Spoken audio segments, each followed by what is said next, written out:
I'm John McKee, editor of Messianic Apologetics.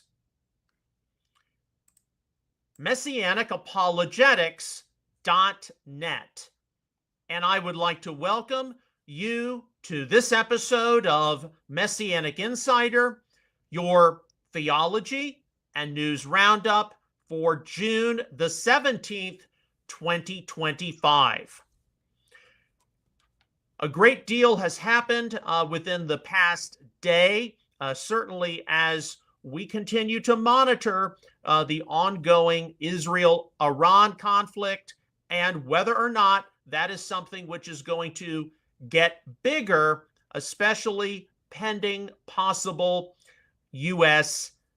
involvement. So there are a lot of things we have to go through. When we get into the news part of our show today, I just want to apologize if some of the things are already dated. So we're just going to be reviewing the news as part of a digest kind of approach. This is what has happened, and this is what we need to learn from these kinds of events. But we have a very important theology roundup first. This was originally planned for Friday, but of course, Friday, we had to cover everything which took place on Thursday with Israel striking Iran, but we don't have as much news to go through today as we did yesterday or Friday. So we are going to be covering a survey of the book of Revelation. Many of you all have requested this, and based on what is taking place right now, and with all of the people speculating out there regarding what is or what's not going to happen, it is appropriate that we do this. With that in mind, this episode is going to be a little longer than usual, so just factor that in. But the study on Revelation, I think, is very, very important. Now, if you have not already, be sure to go to Outreach Israel Bookstore, outreachisraelbookstore.com. This is a copy of our ministry publication, A Survey of the Holy Scriptures for the Practical Messianic. This is what our survey of Revelation for today is taken from. There is nothing like this in the Messianic movement. This effectively serves as an introduction to the Bible book, both the Old Testament and New Testament, for Messianic people. The Bible did not just pop out of the sky. There are a lot of issues regarding the biblical books and their composition. Previously, our ministry offered a survey of the Tanakh and a survey of the Apostolic Scriptures as separate workbooks. These have been combined within the past year into a single workbook, a survey of the Holy Scriptures. So this is an excellent resource for you to have for your home library, congregational library, and a useful study to go through. All right, so let's go through a survey of the book of Revelation.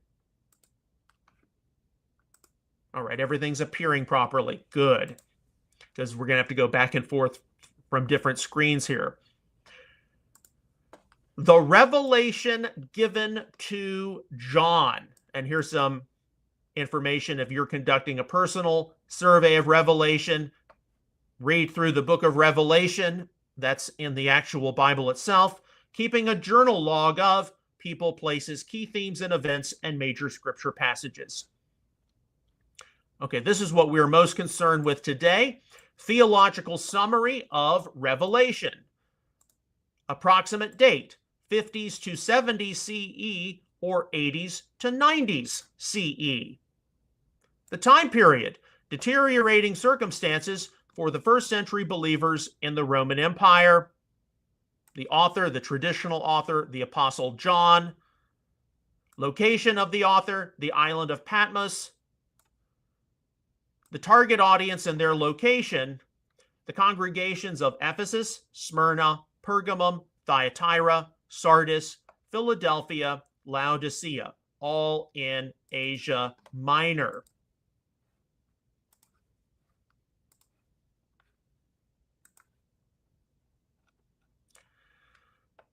The book of Revelation, perhaps more than any other text in the apostolic scriptures, is one of the most confusing as well as controversial for Bible readers to digest.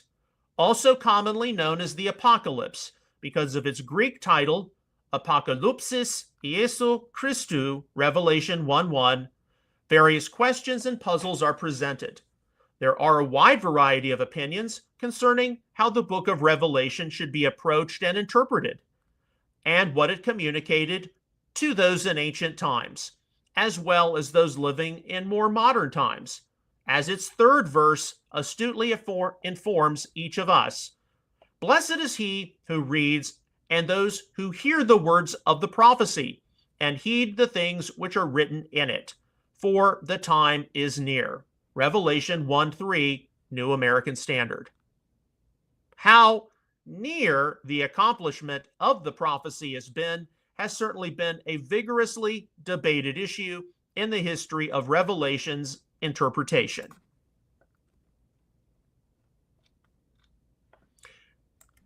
The author of Revelation identified himself in the text as being someone named John, Revelation 1:1, 4, 9, 22:8. Church fathers from the 2nd and 3rd centuries, including Justin Martyr, Hippolytus, Tertullian, Clement and Origen of Alexandria, and Irenaeus, believed that the author of Revelation was the Apostle John. Quote, so strong is this evidence that it is difficult to believe that they all made a mistake in confusing the John in the Apocalypse with John the Apostle, unquote, from Donald Guthrie, as though another John were shown the revelation by the Messiah. The following is a selection of key quotations from early Christian leaders to keep in mind about the composition of the book of Revelation.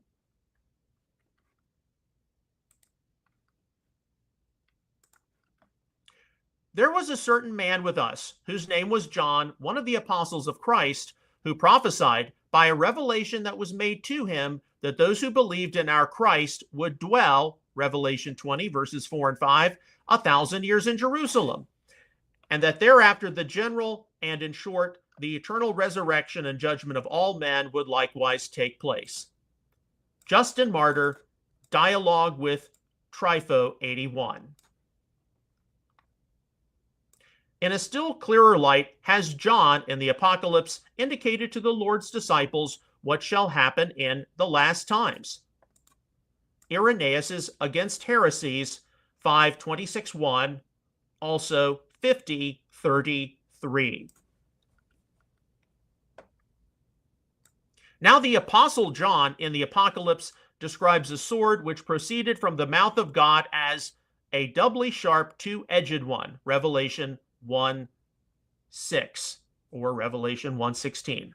Tertullian Against Marcion 3:14-24.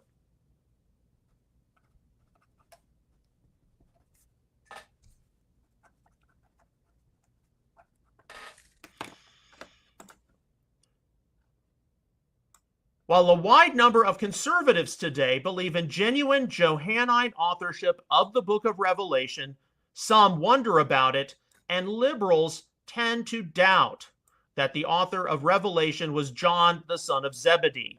Alternative authors for the book of Revelation include a possible John the Elder or Presbyter, some kind of pseudepigraphal writer, or a traveling prophet, perhaps named John.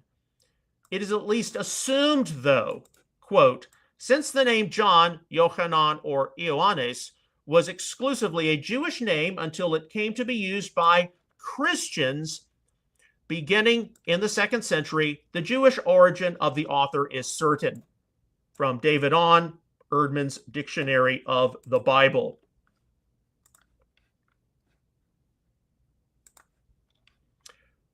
While it is not impossible that a John the Elder or Presbyter could have been the author given his possible presence in Asia Minor, Eusebius's Ecclesiastical History 3:39-6, it has been contested by conservatives on various grounds.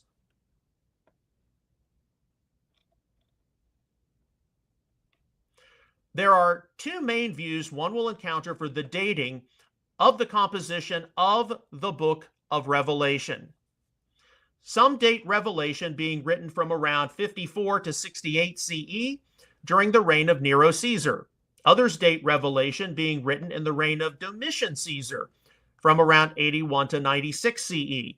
The latter view would follow Irenaeus' assessment that Revelation was composed toward the end of Domitian's reign against heresies 533, also Eusebius, Ecclesiastical History 3:18 through 20, 586.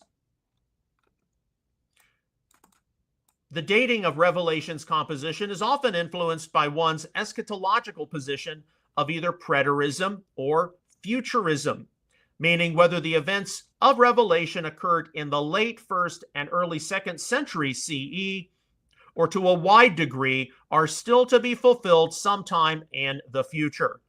Liberals who tend to adhere to forms of preterism often lead toward the early date.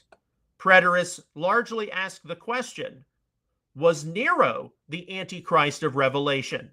However, it would be too much to starkly divide conservatives and liberals among the futuristic and preterist camps, as some of the latter do lean toward a late 1st century date for Revelation. One newer proposal seen among some liberals is that the text was written over a long period within the 1st century. Conservatives who adhere to a late 1st century composition of the book of Revelation, generally dating around 90 CE, follow the traditions of 2nd and 3rd century Christianity. The actual language and grammar of Revelation are very intriguing to scholars.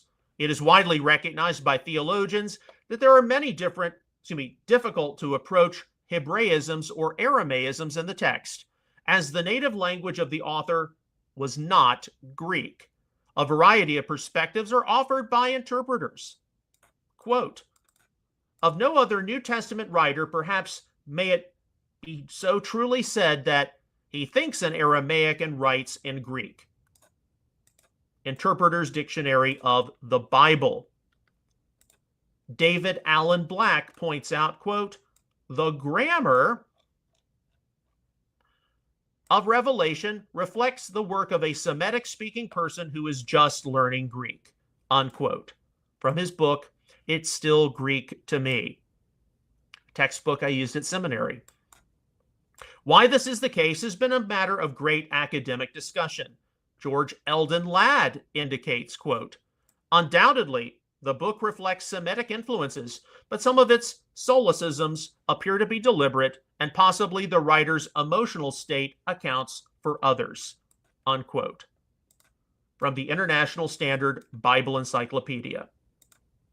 To this, Guthrie observes how, quote, the Greek of the Apocalypse is not simply an inaccurate form of Greek, such as a learner writes before he has mastered the laws of the language, but a mixture of correct and incorrect forms which appear to be due to choice, not to accident, carelessness, or ignorance, unquote. While the Greek style of the book of Revelation is not high, some of the forms one may encounter might be deliberate due to the genre of the text and deliberate connections intended to be made to the prophets of the Tanakh. Robert H. Gundry offers the appropriate summary. Quote, it is true that from a grammatical and literary standpoint, the Greek style of Revelation is inferior to that of the Gospel and Epistles of John. But in part, the bad grammar may be deliberate for purposes of emphasis and allusion to Old Testament passages in Hebraic style, rather than due to ignorance or blundering. In part, the bad grammar may also stem from an ecstatic state of mind due to John's having received prophecies in the form of visions. Or, writing as a prisoner on the island of Patmos in the Aegean Sea, he did not have the advantage of an amanuensis, that's a secretary, to smooth out his rough style, as he probably did have for his gospel and epistles, unquote. From Gundry's A Survey of the New Testament.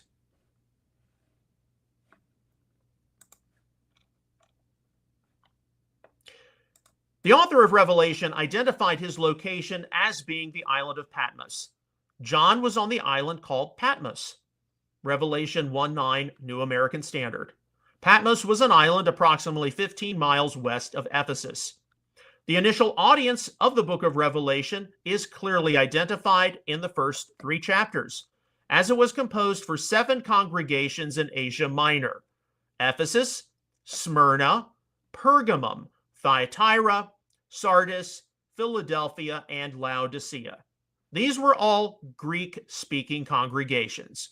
Those who deny genuine Johannine authorship of the text tend to place the composition of the book of Revelation somewhere in Asia Minor. While some Messianics would like to believe that Revelation was originally written in Hebrew or Aramaic, no extant, authenticated text has surfaced to substantiate such wishes. Theologian C.C. Torrey advocated in the early 20th century that Revelation was originally written in Aramaic, but many of his claims have been dismissed by both liberals and conservatives per no available manuscript to substantiate his theory. In fact, quote, "The book of Revelation was definitively rejected by the Eastern Syrian Church. It was not included in the early Syriac translation of the New Testament, the Peshitta," unquote, from the Anchor Bible Dictionary.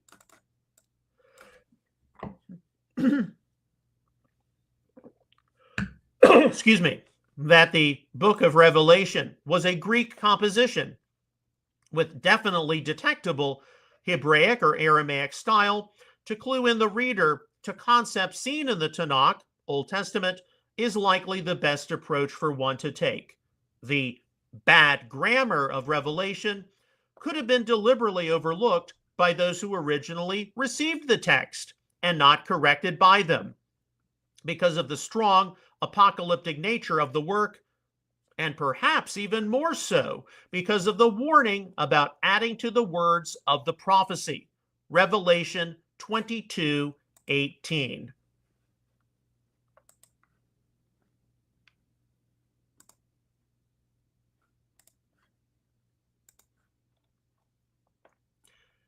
The book of Revelation is divided into 2 principal parts. Chapters 1 through 3 of Revelation include letters from Yeshua the Messiah directed to specific assemblies which existed in ancient times. This part of Revelation was primarily directed to a late 1st century, early 2nd century audience. The thrust of the text was an unveiling by Yeshua to encourage these believers through their persecution, and that they would be vindicated by his eventual return. From Revelation chapters 4 through 22, readers see the presentation of some significant imagery and depictions of good clashing with evil, leading to the ultimate defeat of evil, the judgment upon all unrepentant sinners, and the inauguration of the new creation. How this is to all take place in history, or whether much of this has already taken place in history, has been discussed and debated by many voices throughout Christian religious history. The overarching theme of the book of Revelation, no matter what interpretational vantage point is chosen, is, quote, "the mind and purpose of God as seen in redemptive history," unquote. Interpreter's Dictionary of the Bible. The book of Revelation is to ultimately have a message of hope for those in distress, as the Lord will right the wrongs of this fallen earth. The language of Revelation is apocalyptic, and much of its terminology is symbolic. Generally speaking, there are 4 distinct schools of interpretation relating to the book of Revelation.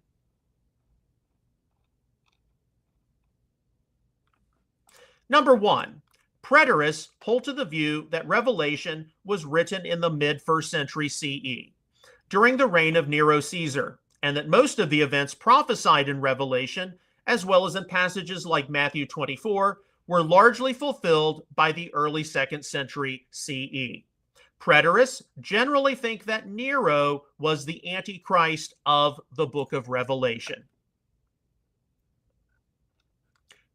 Number 2, historicists hold to the view that Revelation speaks to the many centuries of Christianity and should be interpreted in light of the history of the church. Historical events in Christian history are represented by the imagery of Revelation. Many of the early reformers were historicists, as are some Roman Catholic theologians today. Number 3, futurists hold to the view that Revelation was written in the late 1st century, and although it had a message for the early believers, Revelation chapters 1 through 3, it largely speaks to events to occur in the distant future, Revelation chapters 4 through 18, and believe in a literal 1,000-year reign of Yeshua on planet Earth.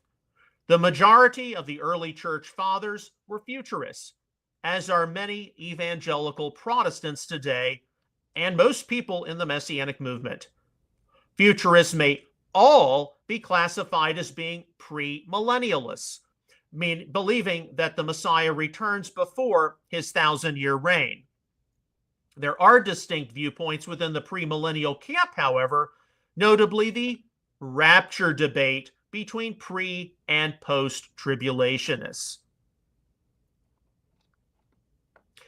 And number 4, idealists are those who widely do not take sides in the actual debate over what Revelation means, but simply believe that it speaks of the Messiah's final battle over Satan, sin, and evil in the world. Some Roman Catholic theologians are idealists. It is notable that there are futurists who adhere to some of the elements of the other 3 groups, as some concede that a wider portion of Revelation may have been more applicable for the late 1st, early 2nd century believers than others. Likewise, there are problems with futurists who focus so much on the different symbols of Revelation, trying to attach them to modern political entities or institutions, that it can be forgotten that Revelation's words were rooted within the 1st century struggles of the early believers in the Roman Empire. Quote, John pictures the eschatological climax against the backdrop of events in his own day, unquote, from an introduction to the New Testament by Carson and Moo, also 1 John 2:18. And there may very well be important insights lost from overlooking this. In stark contrast to this, though, quote, liberal scholars largely endorse the preterist view and repudiate the predictive elements of the book, unquote, from George Beasley Murray, New Bible Commentary Revised. In general terms, all interpreters of the book of Revelation have been interested in comparing and contrasting the condition of the John, who was shown things to come by the Messiah, and previous servants and prophets of God in the Tanakh or Old Testament who were given visions.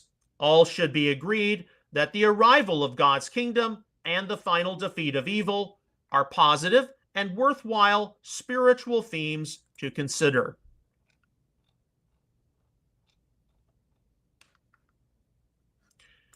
It is very easy to realize the fact that the book of Revelation is the only text in the apostolic scriptures that is, quote, exclusively prophetic in character, unquote. Merrill C. Tenney, New International Dictionary of the Bible.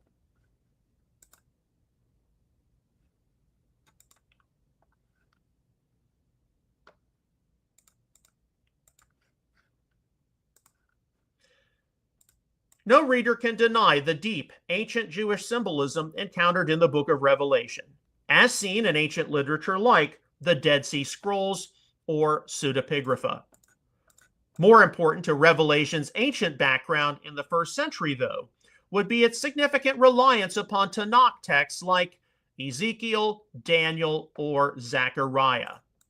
Quote, It is recognized by virtually all scholars that this work reflects a mind soaked in the Old Testament, and its language is dominated by it, unquote. Beasley Murray. It can be easily observed that if one's approach to the prophets of the Tanakh is not strong, then it is quite easy to overlook the important themes of the book of Revelation. Yet at the same time, Carson and Moo offer the worthwhile thought, quote, "The complicated character of Revelation therefore suggests that we should not place it neatly into one genre category. Elements of prophecy, apocalypse, and letter are combined in a way that has no close parallel in other literature," unquote.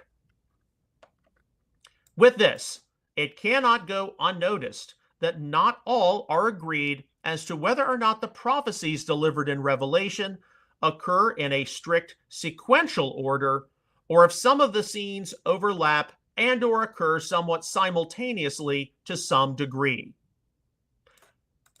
The book of Revelation definitely does sit in a class by itself. Quote, "The book of Revelation is acknowledged to be a closed book by the majority of modern readers. This is largely due to the unfamiliarity of the prophetic books of the Old Testament and the almost total ignorance of Jewish apocalyptic writings and the historical setting of the book, which determines its contents." From, unquote, Beasley Murray, Dictionary of the Later New Testament and its Developments.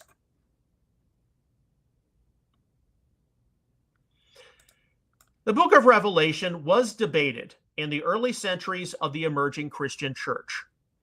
And in later history, some of the Protestant reformers even questioned its place in the canon.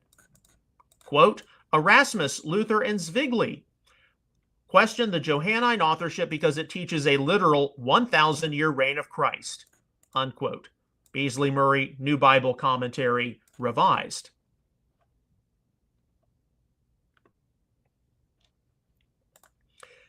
In some past Christian exegesis, it cannot be avoided that many have struggled over Revelation 20 verses 1 through 6, and its view that a 1,000-year reign of the Messiah will occur. It has been considered, quote, "abhorrent because of its alleged Jewish roots and materialism," unquote, from Carson and Moo. But with a more futuristic view of the book of Revelation revived in the 20th century, such a negative view of a literal millennial kingdom is not at all held by a wide number of contemporary evangelicals. That the book of Revelation features elements of a high Christology presenting Yeshua the Messiah as divine also cannot be overlooked. Revelation 1:8, 12 through 20, 22:13. Because the book of Revelation is such a confusing text for many, and that there is such a diversity of views and opinions, quite a few Christians today hold to the sentiment that they will just finally deal with the book of Revelation when the end times are upon them.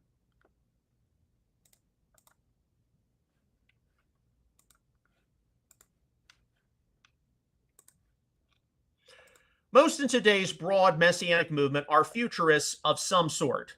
As can be expected, specific interpretations of sections of the book of Revelation vary. Many Messianic approaches to and interpretations of sections of Revelation are essential carbon copies of popular dispensational, pre-tribulational views concerning the rapture of the church. Many other interpretations of Revelation are post-tribulational in nature and either align with well-known viewpoints seen in non-dispensational sectors of evangelicalism or may present their own levels of uniqueness. Contemporary Messianic discussions regarding the book of Revelation include debates over what the churches represent, whether or not Babylon exclusively represents Rome and Roman Catholicism, and the proper attitude we should have regarding it, and debate over what 666 really means.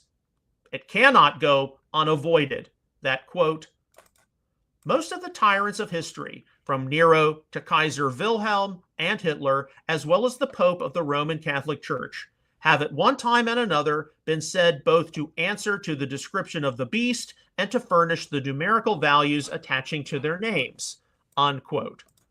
Interpreter's Dictionary of the Bible. There are prophecy teachers who have floated out names of world leaders' names equaling 666 in Hebrew gematria, similar to what many Christian prophecy teachers have done. Messianics surely debate over who the 144,000 sealed witnesses are, Revelation 7, 4 through 8, and why among the tribes of Israel, the tribe of Dan is missing. While there are definitely discussions over different premillennial eschatological scenarios regarding the book of Revelation among Messianics, debates over what is literal, symbolic, representative, or figurative are likely on the theological horizon as well. While this can involve how different apocalyptic figures and players are to be manifested in future history, one area where this is most likely to receive a significant amount of attention is in relation to the eternal state. In the past half century in Protestant theological studies, debates over the final destiny of the unrepentant condemned has significantly waged on. And this is soon coming to the Messianic movement, if it's not already here in various places. How literal or figurative is the lake of fire? Are the condemned to be subject to a burning inferno of being fried for eternity in fire and hazardous chemicals? The literal view of hell. Are the condemned to be snuffed out of existence? Annihilationism. Is the lake of fire just a literary description along with diverse others, which depicts an eternal banishment from the presence of God and where the unrighteous still must exist for all eternity? The metaphorical view of hell. It cannot go unnoticed that the book of Revelation, while closing with the redeemed in the holy city of New Jerusalem, Revelation 21:10 to 22:5, also closes with the unrighteous condemned separated out from the holy city, Revelation 22:15. All right. And then if you continue on the study provided in a Survey of the Holy Scriptures workbook, there are different questions for your own personal reflection here. And then a reflection on the place of revelation in the Holy Scriptures, where I encourage you to write 2 short paragraphs about what struck you about reading the book of Revelation. Okay. So I am so glad we are finally able to do that, especially given how important it is for us to keep Revelation in mind here, given what is happening in our world, given the ongoing Iran-Israel conflict, what's going to happen with all of these discussions. A lot of people have questions about the end times, and we need to be in the best position to answer them. It doesn't mean we have to be fearful of Revelation. There are various interpretations out there inside and outside of our faith community. On the whole, it is fair to say the significant majority of Messianics are premillennial. They believe that the Messiah returns before a literal 1,000-year millennium, but there are divisions between those who believe in an imminent pre-tribulation rapture and those who believe in a more post-tribulational scenario, as I do.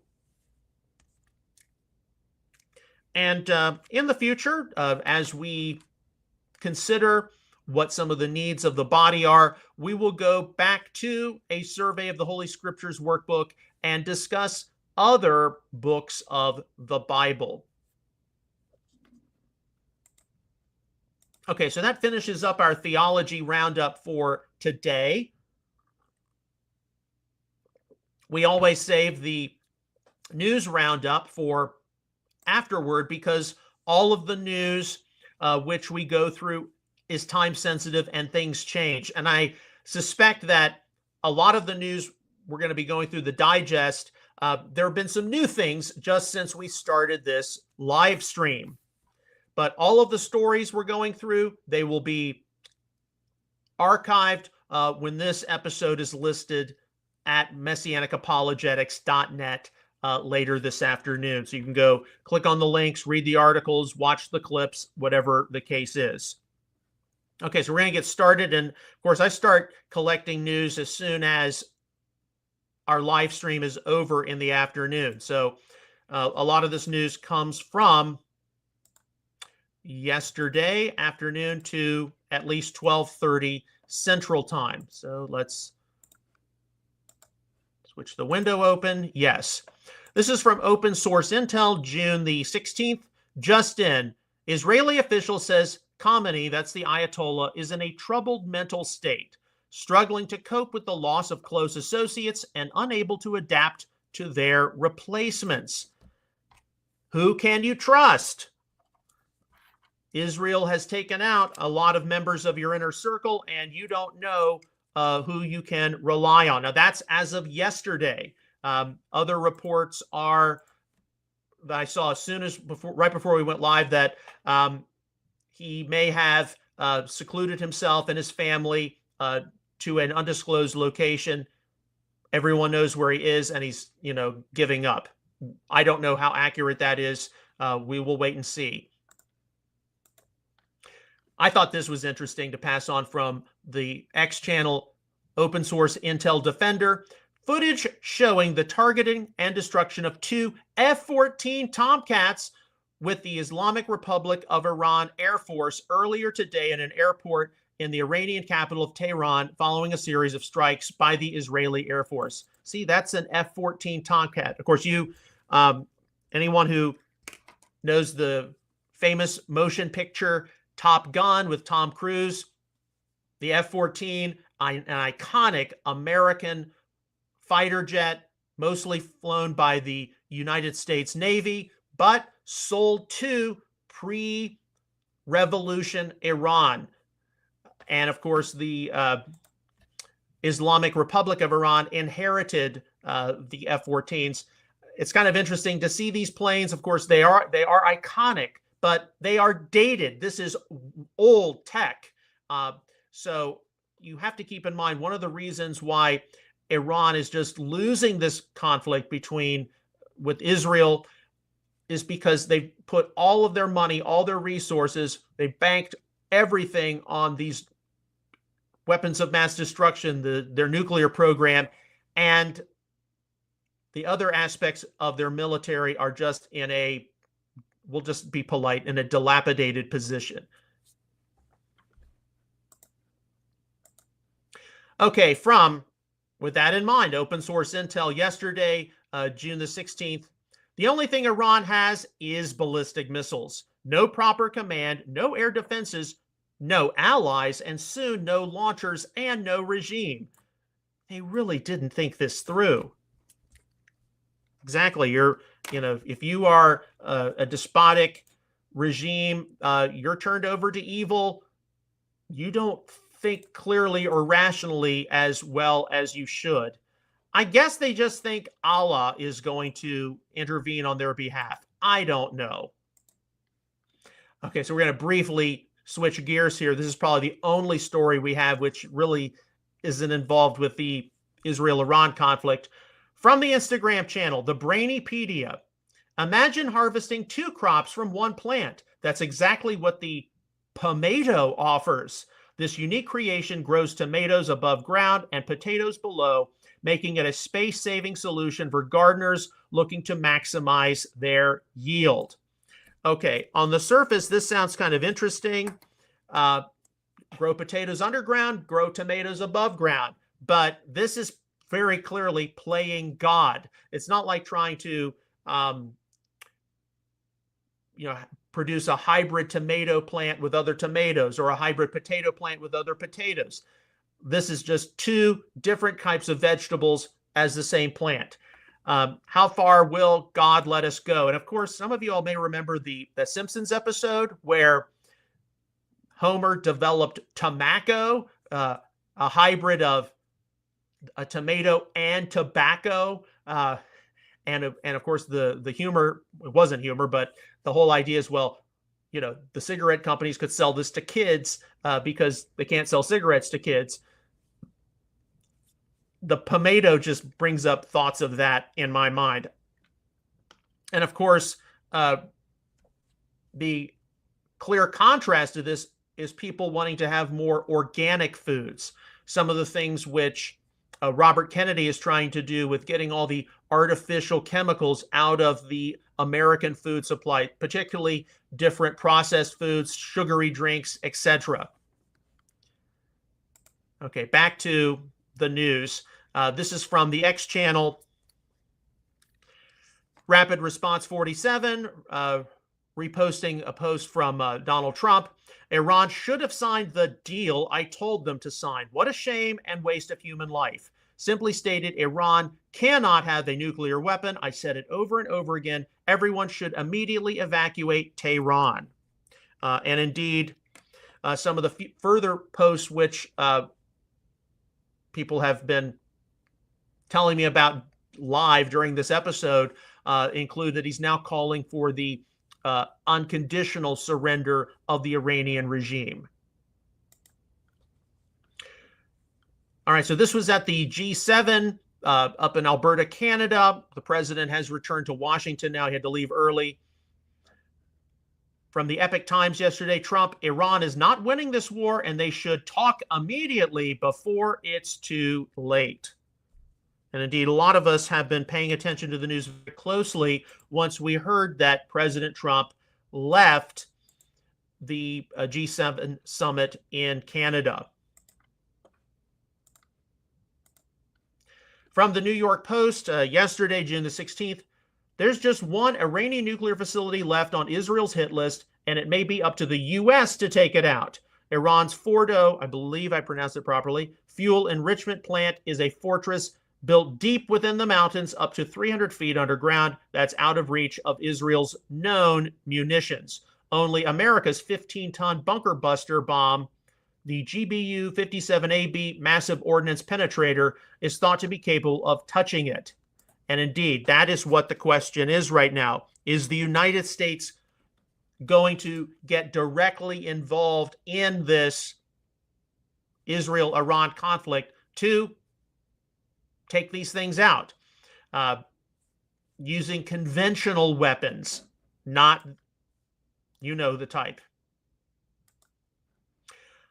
Look at this guy. Okay, so this is me yesterday. Some of you all know that when our episode Messianic Insider concludes, the software automatically breaks it up into different shorts, and then we post those on mainly YouTube and Instagram. Well, we got some negative feedback on the short, "Is this the beginning of Ezekiel's prophecy unfolding?" So this was from someone who, if you look at his social media profile, he's got pictures of the Orthodox cross from the Eastern Orthodox Church. So this is definitely replacement theology. He says, every time Israel is mentioned in the New Testament, it refers to those who truly believe in God. When the Pharisees rejected Christ and founded their own sect, modern rabbinic Judaism, they were cut off from Israel. Israel is Christ's church, his body. It is not a nation state that was established in 1948. This is plainly clear in both church history, the writings of the church fathers, and the scriptures themselves. Well, I do agree with how within a great deal of church history and the writings of the church fathers, there were many who believed that God was completely finished with the promises he gave to the ethnic descendants of Abraham, Isaac, and Jacob. Of course, the issue of supersessionism, replacement theology, whether the church is the new Israel, that does come down to interpretation of the scriptures themselves. And this is going to be a much bigger issue than I think some of us realize among theological conservatives, especially those who identify as Christian nationalists. They generally adhere to a Reformed theology. They believe God is finished with Israel, that the United States government has no business defending the Jewish state. Some may think that the Jewish state has a right to exist on the basis of self-determination, but not any kind of biblical promises or the end times or anything like that. And indeed, confronting this, coming against this, is one of the reasons the Messianic movement is here. And for the future, I do have an open file as I'm compiling information. What do we do with replacement theology? We also know that internally in the Messianic community, we have struggles over supersessionism, particularly as it involves non-Jewish believers as fellow citizens with the saints, fellow citizens in the Commonwealth of Israel. There are some, unless you adhere to a rigid, bilateral ecclesiology model, then you're guilty of replacement theology. So we've got our internal struggles with this as well. If you're a non-Jewish person in the Messianic movement and you consider yourself, no, Jewish and non-Jewish believers are not 100% the same. Excuse me. But if you consider yourself a fellow citizen in the Commonwealth of Israel with your Messianic Jewish brothers and sisters, the best way to nullify any idea that you're trying to replace or even displace them is to stand with them during this time, stand shoulder to shoulder during these uncertainties, which we see stand with Israel, stand with the Jewish people, stand against anti-Semitism, stand with it against anti-Zionism, be out fulfilling the Messianic Jewish mission, Jewish outreach, Jewish evangelism, be a co-laborer with Messianic Jewish believers in the restoration of Israel. And any idea that you're trying to replace or displace them should be easily brushed off. But as we all know, we're not going to be able to please everyone. And there are people out there internally in the Messianic community who are, and I mean this with a lot of love and respect, they are hyper paranoid, and we can't totally blame them. So when the time comes for me to write about this, I think enough will have transpired, and I'll know what the Lord would have me to say. Okay. From Breitbart, June the 16th, President Donald Trump rejected the G7's proposed statement on Iran because it called for monitoring of Iran's nuclear activities rather than an outright halt to Iran's program of nuclear enrichment.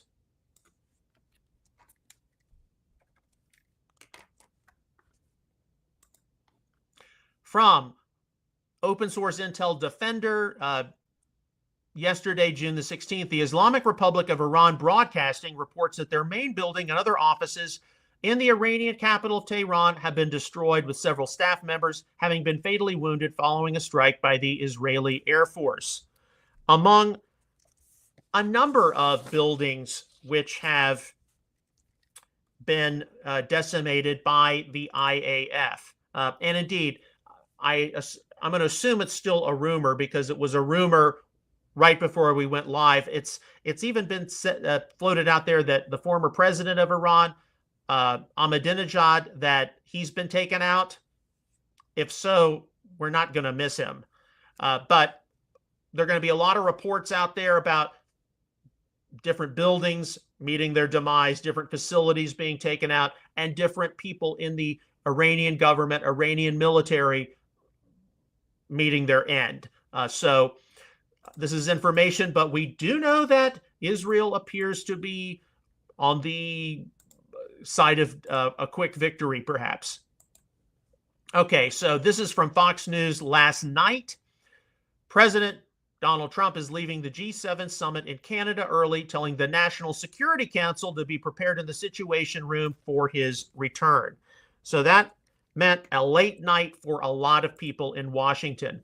Now, I thought this was interesting. Some of you all may be aware of this. This is an actual channel, Open Source Intel forwarded on X, formerly Twitter, and it deals with It follows the different pizza places in and around the Pentagon. And so here you saw Pizza Hut at the Pentagon right now.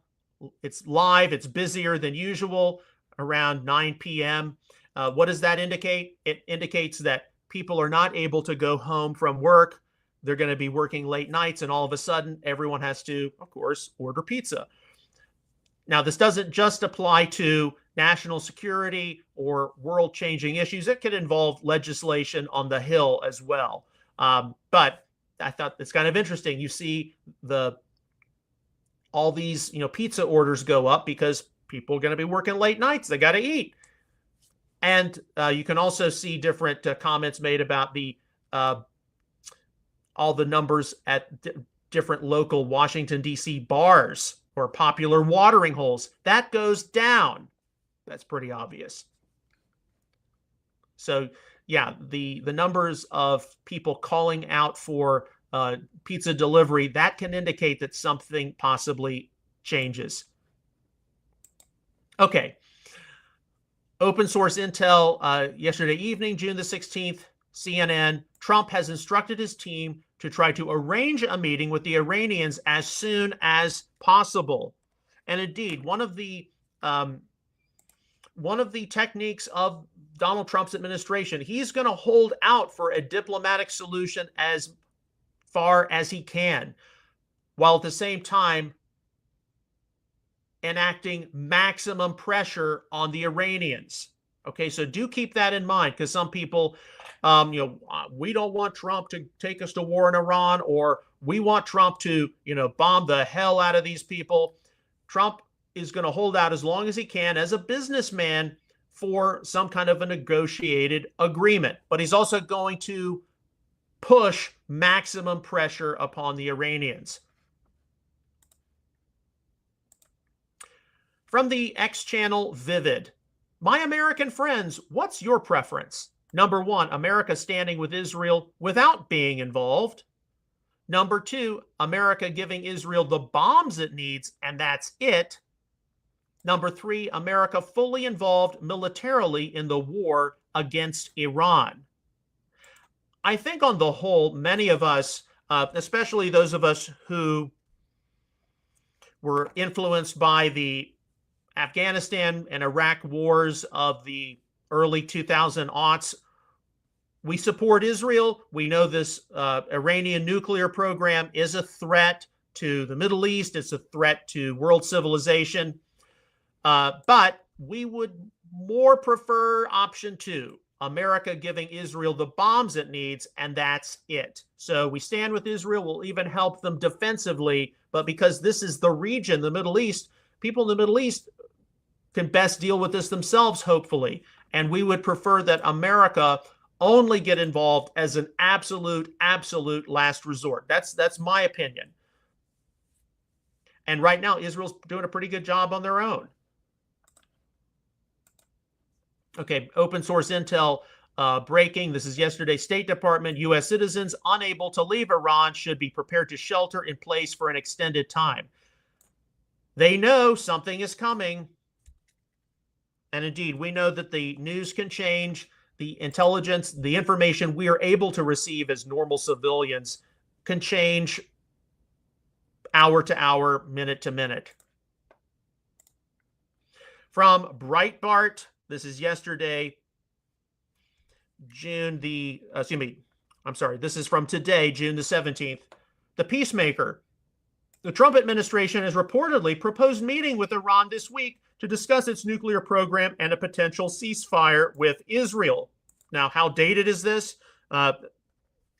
Especially with Trump apparently pushing for unconditional surrender.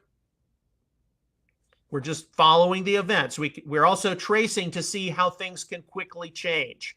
When we do our news roundups, we're not just monitoring what is out there. We can also monitor a series of events, and hopefully that helps us with our reasoning and our discernment to be able to, stay grounded and level-headed. Hey, I hope they are able to pull out a diplomatic solution. Okay, this is from the channel Rapid Response. It's from this morning, 5:10 a.m. So President Trump's on Air Force One returning back to Washington. He said, Iran cannot have a nuclear weapon. It's very simple. You don't have to go too deep into it. They just can't have a nuclear weapon. Okay, 5 more stories. From the Epoch Times Instagram, this is from today, June the 17th. Iran called on U.S. President Donald Trump on Monday to push Israel to engage in a ceasefire to end a 4-day-long aerial war between the two nations. Okay? How much of that is they know that they've been beaten and we've got to resolve this lest we are bombed back into the Stone Age? From Newsmax, this is very important to keep in mind as we see events unfold. This is from today, June the 17th. On Monday, President Trump took to social media to reiterate his position that Iran must not be allowed to have a nuclear weapon. And what did he say here? America first means many great things, including the fact that Iran cannot have a nuclear weapon. Make America great again. America first, make America great again, from his perspective here, is not in contradiction to the Iranians not being permitted to have nuclear weapons. Oh, from open source intel breaking. So this is from this morning, June the 17th. Bloomberg, a source close to the Kremlin, says Iran has not asked for Russia's help and Moscow has no plans to offer any. Think what you will about the Russians, or the Chinese for that matter. While they have been supportive of the Iranian regime, if they see it begin to collapse, are they really going to risk a conflict with the United States and Europe over trying to bolster the people who are still there? Or are they just going to say, hey, we're just going to kind of let you all work through this on your own? Because, a country like Russia, a country like China, even though they, have been supportive of Iran, if Iran goes down and we see a regime change, when I say Iran, I mean the Islamic Republic of Iran, are they going to back a loser? How annoying is it for civilizations like those of Russia and China to see a despotic religious regime want nuclear weapons when, look, if we're going to have nuclear war, we don't want them to do it. We're going to do it, right? That's a lot of their attitude as these, superpowers, or certainly large nuclear powers. I have no doubt that various officials in the Iranian government, their families, they fled to Russia, they fled eastward, possibly to Pakistan, maybe China. I don't know, but I don't see, although things can change, I don't see Russia, or for that matter, China, backing a loser if the Iranian Islamicist government falls. Okay, 2 more stories. This is from Nio Berg's channel on X, breaking. The king of Iran announces there is a plan for the day after. The IRA is collapsing. IRI is collapsing. That's the Islamic Republic of Iran. When it does, we have a plan to transition our country to the democracy the Iranian people deserve. Do not believe the lies about chaos and civil war. There is a plan. Trust it. Yes, so that's the Crown Prince. Are we going to see a new government led by a restored Persian monarchy, the Shah? That's certainly something a lot of people are hoping for and praying for. And then finally, this is our last story that I cataloged right before going live from the New York Post today. The Israeli ambassador to the U.S. has cautioned there are still surprises up our sleeves in the fight against Iran, as President Trump issued his own ominous warning that Israel wouldn't be slowing its attacks anytime soon. So We will definitely wait and see what the next few days brings us. But we do know for certain that we are witnessing history unfold. I do not believe that we're seeing Ezekiel 38 and 39 unfold, but if you see the return of the Shah to Iran, we will see a different Middle East. And it's in that different Middle East where we will likely see various prophecies transpire. We don't know what the timeline is. We should not speak presumptuously, but this is a time for us to pay attention, a time for us to pray for the people of Israel, the Jewish community, the people of Iran, that they can see this despotic Islamicist regime removed from power. We need to pray for wisdom and discernment as we evaluate what's taking place. And indeed, there are going to be a lot of discussions at your Messianic congregation this weekend, pending what's going to take place in the next day or two, the next 3 to 4 days. And what I see coming out of it are just a lot more discussions about the end times, eschatology, and hopefully we've learned some of the mistakes of the 1980s and 1990s with people speaking presumptuously. All right, so I just want to express, as always, my appreciation for all of you who have joined with us. Messianic Insider, 5 times a week. What I like to consider our ongoing conversation. There's so many things we can discuss in a friendly and constructive way as Messianic people, not only from theology, but also from current events. And yesterday evening, I was having a discussion, private discussion, and I was able to tell the person that I really am glad that, Messianic Insider has taken on this theology and news roundup, because I just don't get to use my biblical studies degree. I also get to use my political science degree as well. And I'm really, gratified by that. I really get a lot out of that. It's not just about teaching Holy Scripture. It's also about paying attention to what's happening in the world. And with all the controversies we see going on, what's the best way for us to address, what are we going to do about woke or deconstruction, or what are we going to do about this situation right now in the Middle East? Use a news article, use what people are saying as a point of contact for us having these discussions. So rather than be like some channels which, push an agenda, or, people have some kind of axe to grind, they have some kind of,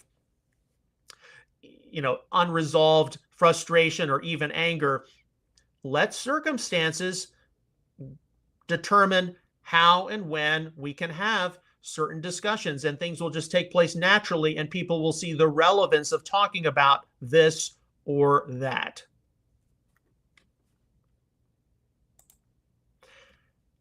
As always, on behalf of Outreach Israel Ministries and Messianic Apologetics, I would like to sincerely thank you for your ongoing prayers, encouragement, and donations toward all of our ministry efforts.